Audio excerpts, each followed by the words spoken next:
सादर नमस्कार, सादर जय जिनेंद्र। क्षमा न्यूज चैनल कहीं भी कभी भी सही और सकारात्मक समाचारों के लिए देखना और सुनना न भूलें। साथ में आपसे विनम्र निवेदन है कि यदि आपने इस चैनल को सब्सक्राइब नहीं किया है तो कृपया अवश्य कीजिए और शेयर और लाइक करना ना भूलें। एक मुनि महाराज को पेट की शिकायत हो गई।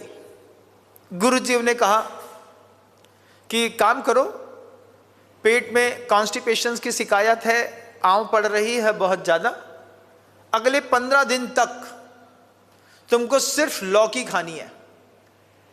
गुरुजी ने कहा 15 दिन तक लौकी खानी है।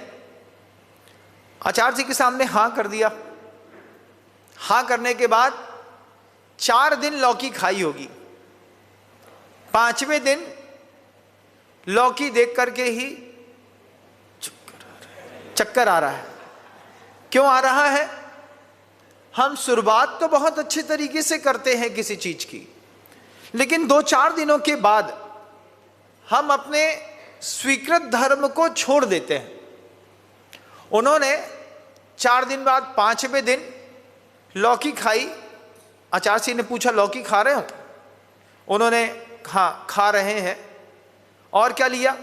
बोले इतना सा मूंग की दाल पिसी हुई ले ली थी। अच्छा कोई बात नहीं, आचार्य जी ने कहा मूंग की दाल अच्छी होती है। बाद में पता चला कि मूंग की दाल को लौकी में मिला करके कोफ्ता बना करके साहब खा रहे थे।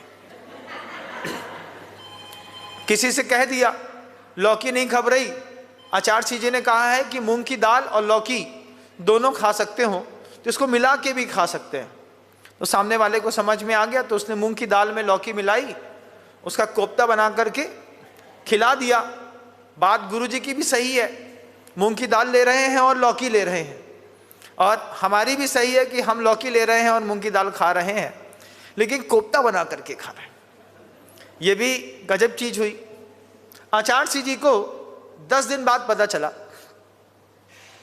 आचार्य जी 10 दिन बाद देखा कि 10 दिन हो गए लौकी खाते खाते, शरीर में कोई फर्क दिख नहीं रहा है, चेहरे में उतनी लालिमा बनी हुई है, पेट में उस तरीके का रोग भी बना हुआ है।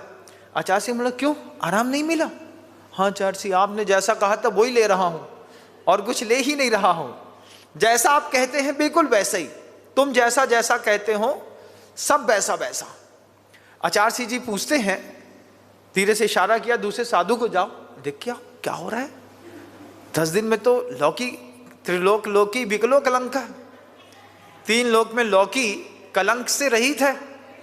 किसी के भी जीवन में थोड़ा भी शरीर में कलंक लगा हो, लौकी खिलाओ, लौकी सही कर देती। 10 दिन हो गए काम नहीं हो रहा। वहां जाकर के देखा तो कटोरे में बढ़िया तले हुए और गले हुए दोनों कोफ्ते रखे थे। हमने कहा बहुत बढ़िया, मैं ही गया था। मैंने कहा ये तो बहुत अच्छा है, तुम आचार्य जी की बात की पूर्ति तो कर रहे हो, क्योंकि तुम मूंग की दाल भी खा रहे हो और लौकी भी खा रहे हो, लेकिन जो चीज तुम खा रहे हो इससे तुम्हारा रोग ठीक होने वाला नहीं। हमने उससे कहा ये बात गुरुजी को बता दूं? ऐसा हाथ जोड़ते हैं, गड़बड़ हो जाएगी। हमने कहा नहीं, इतना ही बोलेंगे। आचार्य जी जैसा आपने कहा था वो लौकी भी ले रहे हैं और मूंग की दाल भी ले रहे हैं, बस थोड़ा तल के ले रहे हैं, बस इतने ही से तो बोलना, थोड़ा सा तल के ले रहे हैं। बोले त्राहिमाम, हाथ जोड़ा, लेकिन हम तो आचार्य जी आदमी के हैं, किसी और के तो हैं नहीं, हम तो अपने गुरुजी का फेवर ही लेते हैं। हमने गुरुजी को जाकर के बोला आचार्य जी आपकी बात तो पूरी हो रही है, लेकिन आपके उद्देश्य पूरे नहीं हो रहे। सामने वाले ने लौकी भी खाई है और मूंग की दाल भी खाई है, लेकिन तल करके उसका कोफ्ता बना करके खाया है। आचार्य जी गुस्सा हो गए, बुला उसको यहाँ पे। उसको लेकर के आए, उसको बोल दिया था आपकी रिपोर्टिंग हो गई है, अब आपको जवाब देना है।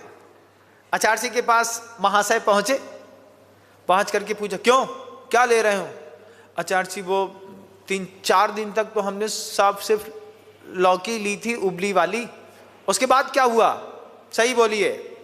अब उसके बाद आपने मूंग की दाल बोली थी और लौकी बोली थी, तो दोनों को मिला करके ले लिया। उसने उस वक्त भी नहीं बोला कि कोफ्ता खा रहे हैं। आचार्य जी समझ गए, लेकिन थोड़ी सी आड़ होती है, साथ में जीना हो तो थोड़ी सी आड़ लेकर के चलना ही पड़ता है। गुरुजी ने भी आड़ ले ली, उनने भी आड़ ले ली, लेकिन दोनों को तो सब बातें पता चल गई। आचार्य जी एक बात सबके बीच में कहते हैं, ईरापद भक्ति में गुरुजी ने कहा, तुम तय करो तुम्हारी दृष्टि में तुम्हारा धर्म कितना मूल्यवान है, तुम तय करो।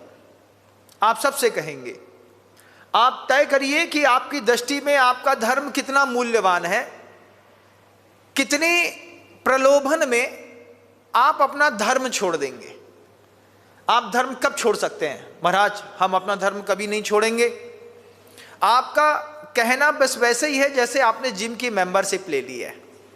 आपका कहना बिल्कुल वैसे ही है कि जैसी आपने मंदिर जाने का नियम ले लिया है, लेकिन आप कभी कल्पना करिए, मंदिर जाने का आपने गुरु महाराज से नियम लिया है, आपका धर्म मूल्यवान है।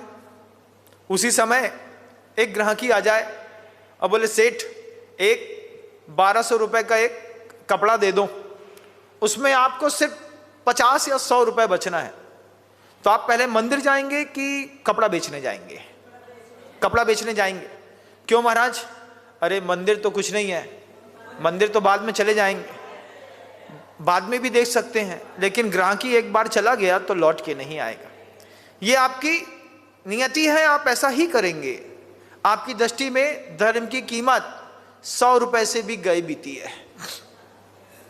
आप धर्म के लिए 100 रुपए तक नहीं छोड़ सकते। 100 रुपए की कमाई थी भैया, पहले मंदिर जाऊंगा बाद में बात करेंगे।